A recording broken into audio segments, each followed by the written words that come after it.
Hello दोस्तों। आपका वापस से स्वागत है हमारे चैनल @पर्सनल टैक्स में। आज की वीडियो में हम जो डिस्कस करने वाले हैं वो है यूनियन बजट 2025 में आए हुए अमेंडमेंट्स के बारे में। जो एफएक्यूज हैं वो बहुत से लोगों को क्लैरिटी नहीं है, तो उसमें कुछ कुछ डाउट्स हमने यहाँ पर एफएक्यूज के हिसाब से बनाए हैं। तो चलिए समझते हैं क्या क्या एफएक्यूज हैं। सबसे पहला जो हमारा एफएक्यू आज हम डिस्कस करेंगे वो है परक्यूजिट्स के बारे में। क्या बोल रहे हैं कि भाई परक्यूजिट्स की टैक्सेबिलिटी में लिमिट में अमेंडमेंट आया है। तो क्या कहते हैं, what are the present provisions that are being amended under section 17 by the finance Bill 2025. The present provisions provides an upper limit on salary beyond which the following will be treated as perquisite and taxed in the hands of employees. तो पहला क्या है, amenities and benefits in general received from employers. The expenditure incurred by employer for travel outside India on the medical treatment of an employee or his family member. तो क्या changes propose कर रहे हैं? पहले तो दो में चेंजेस प्रपोज कर रहे हैं, एमिनिटीज बेनिफिट्स जो कि रिसीव्ड फ्रॉम एम्प्लॉयर है, और दूसरा जो आप ट्रैवल करते हो outside India for medical treatment of an employee or his family member. तो क्या चेंजेस प्रपोज्ड हैं? These there are two changes proposed to specify the limits on salary so that the amenities and benefits received by employer with the salaries below certain limit would be exempt from being treated as perquisite. The limit general presently at rupees 50,000 can now be prescribed by the central government.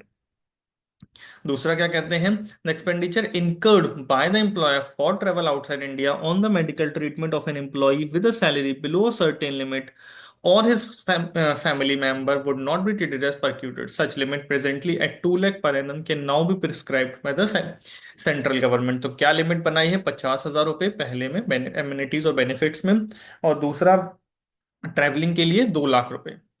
For the amendment proposed in Section 17, subsection 2, clause 3, will the limit on salary apply to all employees? In case of a director of a person of the company or a person who has substantial interest in the company, these amenities will continue to be treated as perquisites irrespective of the salary earned.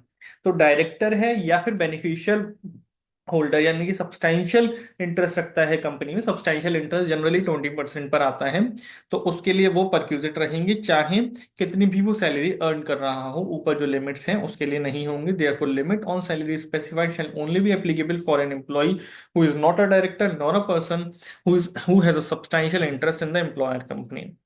If an employer has incurred expenditure for medical treatment and stay abroad of the employee, will this be a perquisite? No, the expenditure on medical treatment and stay abroad for any employee यानी कि यहाँ पर directors वगैरह को exclude नहीं किया है, subject to the extent permitted by the RBI will not be treated as a perquisite. It is clarified that proposed amendment relates to travel outside India on medical treatment of an employee or his family member, यानी कि amendment सिर्फ और सिर्फ travelling के खर्चे के लिए है, मेडिकल ट्रीटमेंट या अब्रॉड में स्टे करने के खर्चे के लिए नहीं है। Thank you very much. यहाँ पर हमने आपको एक छोटी सी वीडियो में बताया है कि भाई जो परक्यूजिट्स की टैक्सेबिलिटी के बारे में अमेंडमेंट आया है उसमें क्या लिमिट्स हैं और क्या उसमें प्रोबेबल डाउट्स हैं और उनके क्या आंसर्स हैं। आप हमारे चैनल @पर्सनल टैक्स को सब्सक्राइब कर सकते हैं, साथ ही साथ कमेंट्स में हमें बता सकते हैं कि आप हमसे और किन टॉपिक्स पर वीडियोस चाहते हैं।